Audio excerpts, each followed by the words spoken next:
Morning everyone. I'd just like to say I called this fucking ages ago when I put out that Fort TV video. So how long ago was that? 2 months ago, 3 months ago? I saw how Dean was already starting this cycle. This is how textbook this guy is. I saw him building this up. I even said I thought that he was the one who had something to do with Ricardo's channel being put down in the first place.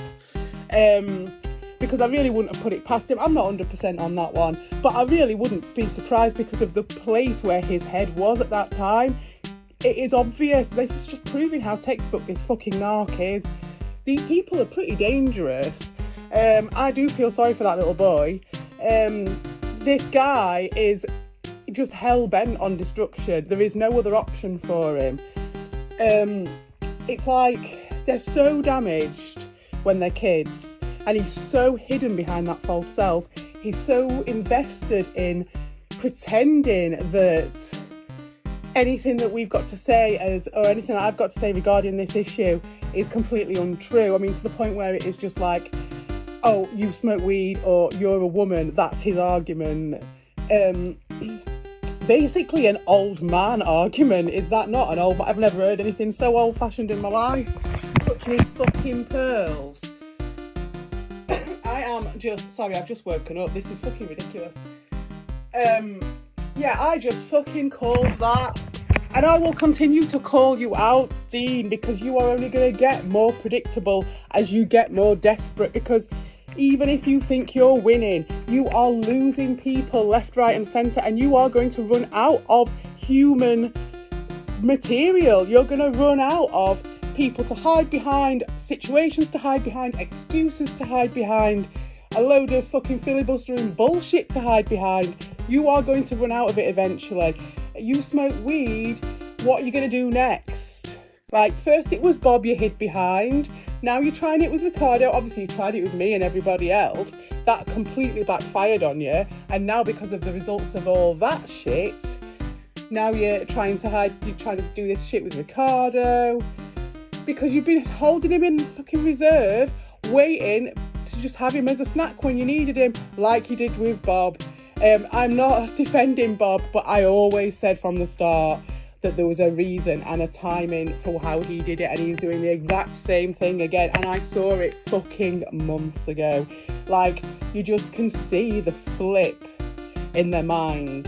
It's like, you see them courting them, you see them wooing them and doing all these little like overtures and things like that, because they've just got this like tried and tested little routine that they do, testing out whether or not you're going to be receiving of it, testing out how much they're going to get from you as a result, testing out how much influence you have, I suppose, in the whole situation and how much benefit that's going to be to them. And then over time, obviously they're going to work out then whether, it depends on how your reaction is and what sort of a person you are, how quickly they're going to react negatively to you or positively to you, or whatever it is, if you want to play them in return or whatever it is. Obviously with me, I told them to fuck off straight away, and so that's why they started on me straight away. With Ricardo, it's been a little bit more ambiguous. So, yeah, it's taken a while, and obviously Dean knows exactly what he's doing.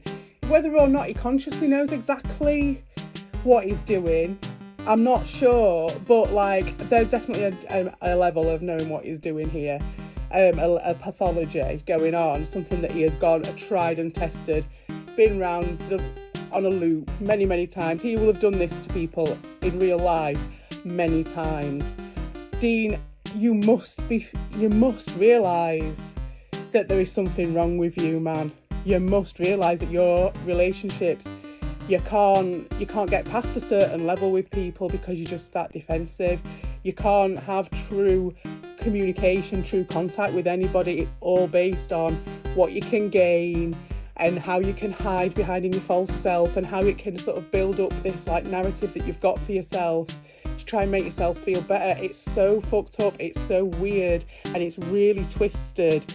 Like, if you could just have a word with yourself, you would see how much you are wasting your energy and everybody else's fucking energy on all this shit, and it's not even going to get you anywhere, because fundamentally, this is a malfunctioning defence mechanism of a child, and you just haven't, because you think, because you're a bully on top of it, and you're lazy, and you're just a fat fucking bastard, just wandering about, like, just trying to, like, keep your hand in the cookie jar rather than admit to having your hand in the cookie jar. And you've been doing that since you were like 3 or 4 years old, and that's what this is. And it's just you just constantly just chucking more and more shit at whatever this situation is that you're trying to hide from. And here we go, and here's the Ricardo story arc, which again, like I say, this is why I don't watch cable TV, because you can see this shit fucking coming miles away.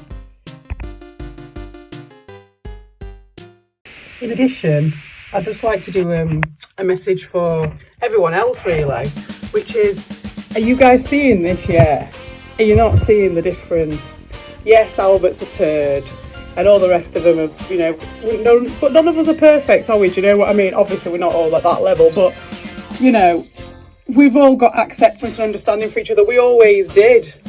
And then this fucking vampire turns up.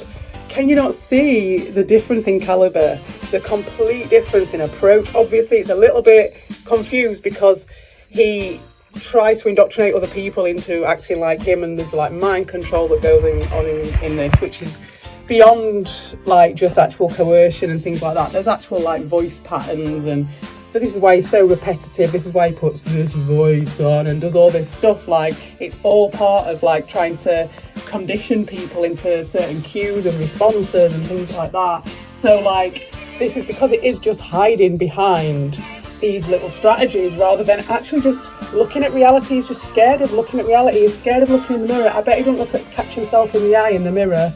I bet he never looks himself in the eye. Like, anyway, my point is, like, this guy was an e-beggar, is an e-beggar, I suppose, if anyone was ever going to give him any money. So, like, his attitude and everything he was about is completely different from everybody else here. We've all got our differences of opinion and things like that, but we all came from this place because we were all, yes, we like a bit of a rant and a drama and shit like that, but it had a point to it, whereas Dean has just been, like, doing it for his own like small time reasons, obviously, but that's secondary too. He's managed to find this little niche where, or tried to, where he thought that YouTube could solve it, I suppose, maybe subconsciously, because obviously it is quite a childish pastime. It's quite a childish situation.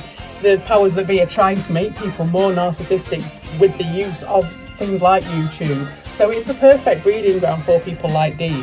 So he's coming to it from a different angle. And his idea, his take on drama and things like that up until now was being just literally throwing things at the wall and doing things in these small time ways that we've always called people out for doing, just to create some sort of traffic to their channel and all that rest of that cheap ass shit. So like really, really low grade, no integrity, nothing behind any of it, just like doing this like really small time drama, which again is fair dues, like, but like when it comes into play mixed in with this, because he's so chameleonic and all you guys are falling for it hook, line and sinker, it's like, can you not see yet there's a complete difference in attitude between even Albert and Dean because of the level of where it's coming from.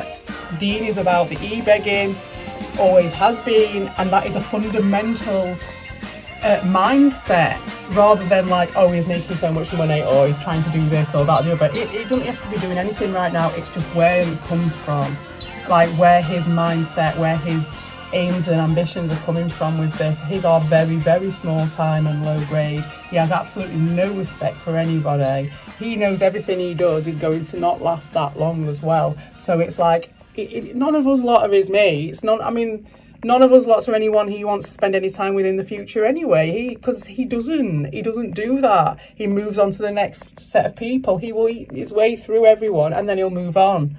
This is what I tried to tell Darius, but he would not have it. And look at where he is now. So, just like, can anybody see this yet?